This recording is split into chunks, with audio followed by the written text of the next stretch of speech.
ദേശീയപാത 85 നിർമ്മാണ നിരോധനത്തിൽ പരിഹാരമാകാത്തതിനെ തുടർന്ന് 11-ന് മുഖ്യമന്ത്രിയെ കാണുമെന്ന സർവകക്ഷിയോഗ തീരുമാനവും നടപ്പിലായില്ല.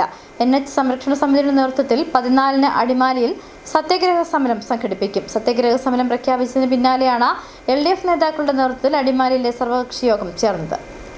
സർവകക്ഷി യോഗത്തിൽ മുഖ്യമന്ത്രിയെ കണ്ട് പ്രശ്നപരിഹാരമുണ്ടാകുമെന്ന വാഗ്ദാനവും നൽകിയിരുന്നു.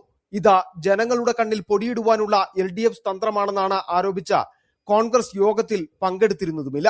സർവകക്ഷി യോഗത്തിൽ മുഖ്യമന്ത്രിയെ കാണാൻ തീരുമാനിച്ചെങ്കിലും അദ്ദേഹത്തിന്റെ സമയം ലഭിക്കാത്തത് മൂലമാണ് പോകാൻ കഴിയാത്തതെന്ന് എ രാജ MLA പറയുന്നു.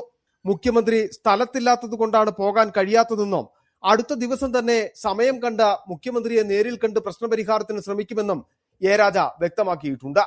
മുഖ്യമന്ത്രിയുമായുള്ള കൂടിക്കാഴ്ചയും നടക്കാതെ വന്നതോടെ മുൻപ് പ്രഖ്യാപിച്ച സമരം കൂടുതൽ ശക്തമാക്കുവാനാണ് ദേശീയപാത സംരക്ഷണ സമിതിയുടെ തീരുമാനം.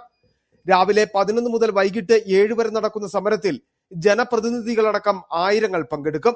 ഡീൻ കുര്യാക്കോസ് MP, MLA മാർ, ത്രിതല പഞ്ചായത്ത് പ്രസിഡന്റുമാർ, ത്രിതല പഞ്ചായത്ത് ജനപ്രതിനിധികൾ, സാമുദായിക സാംസ്കാരിക സംഘടന, ട്രേഡ് യൂണിയൻ തുടങ്ങി എല്ലാ വിഭാഗം നേതാക്കളും ബഹുജനങ്ങളും സമരത്തിൽ അണിനിരക്കുമെന്ന് ചെയർമാൻ MV ബേബി പറഞ്ഞു.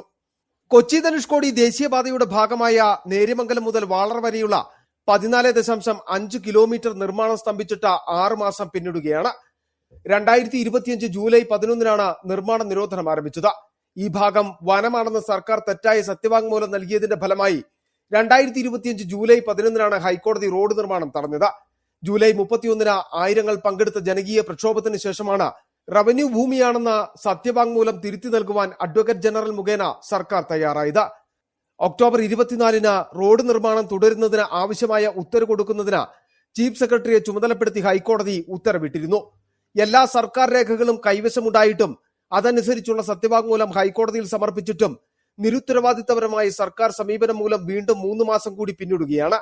ഇതിനിടയിൽ തഹസിൽദാർമാർ ഉൾപ്പെടെയുള്ള 3 പേരടങ്ങുന്ന സംഘം രേഖകളെല്ലാം പരിശോധിച്ചു.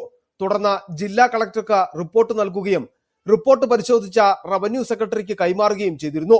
റവന്യൂ സെക്രട്ടറിയുടെ പരിശോധനയ്ക്ക് ശേഷം ചീഫ് സെക്രട്ടറിക്ക് നൽകിയ ഈ റിപ്പോർട്ടിൽ കുറിപ്പെഴുതി മടക്കുകയാണ് ചീഫ് സെക്രട്ടറി ചെയ്തിട്ടുള്ളത്. കഴിഞ്ഞ 8-ന് ദേശീയപാത സംരക്ഷണ സമിതിയുടെ വിപുലമായ യോഗത്തിൽ 10 ദിവസത്തിനകം തീരുമാനമുണ്ടാകുമെന്ന ഉറപ്പ് നടപ്പിലാക്കാൻ ഇതുവരെയും കഴിഞ്ഞിട്ടില്ല. ഇതേ തുടർന്നാണ് തുടർ പ്രക്ഷോഭത്തിലേക്ക് ദേശീയപാത സംരക്ഷണ സമിതി നീങ്ങുന്നത്. City vision, Adimali.